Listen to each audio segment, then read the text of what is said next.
Hello, my name is Wesley Cragen. I am a learner of foreign languages, a lover of history, a reader, and a writer. In this video, I would like to discuss my experiences and challenges as a writer, specifically in regards to the issue of creative freedom. Afterward, I would like to share a special announcement about my YouTube content, which has to do with the overall theme of this video. The meaning of creative freedom, at least in my mind, is the ability to write what you want, how you want it written. That means that no one gets in the way or tries to change your content to be anything other than what you want it to be. As a child, and later as a teen, I would write my own fictional stories. Some were fantasy, some were romance, and some were comedy, but they all had one thing in common. They came from my own imagination.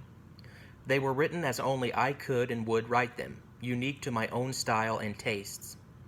I greatly enjoyed the exercise in imagination that was writing fiction.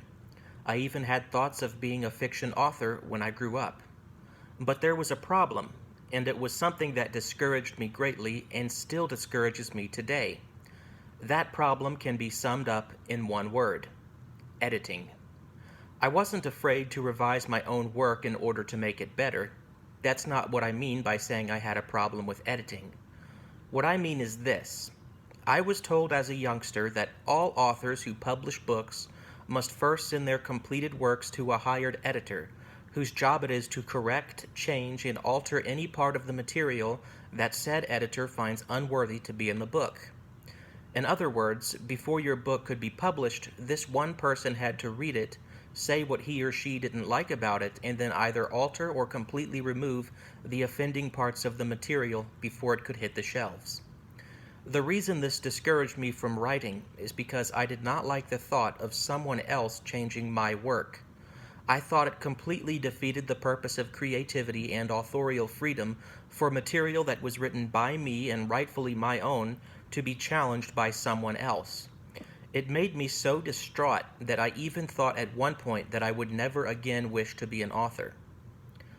When I was a teenager, I told some people close to me about my fears concerning this matter. They corrected my view of editors, telling me that this view was not entirely accurate and that my insecurities were unfounded. Editors, according to them, did not change the content of your book, but simply corrected mistakes, such as misspelt words, grammatical errors, redundancy, and run-on sentences. This calmed me down somewhat, but I think deep down I was still skeptical and didn't entirely believe them.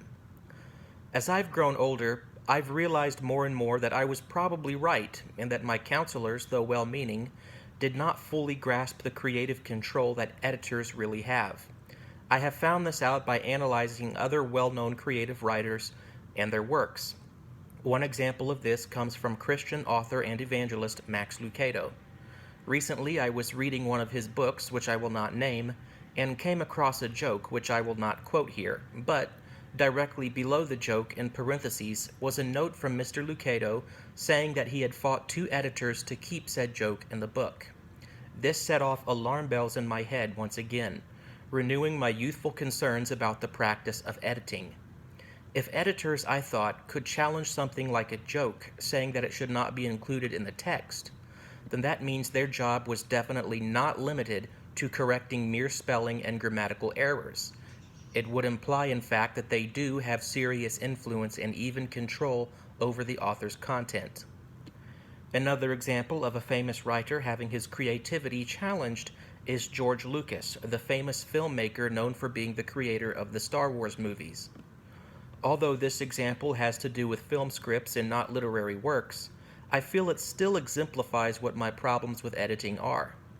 George Lucas once said in an interview, and I quote, "You go to make a movie, and all you do is get criticized, and people try to make decisions about what you're going to do before you do it. You know it's not much fun, and you can't experiment, you can't do anything, you have to do it a certain way." End quote.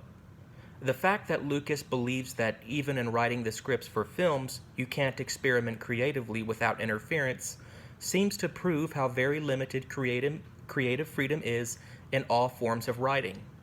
It just confirms to me that I am right to be worried about my creative wishes not being respected. Before I move on to the part of this piece in which I talk about my solution to this problem, I would first like to share an example of how I am afraid an editor would change my work. Right now, I am creating a new series of fictional short stories that involve the coming-of-age adventures of a twin brother and sister. The stories begin when the twins are born, and I plan to continue the series until they graduate from college and get married.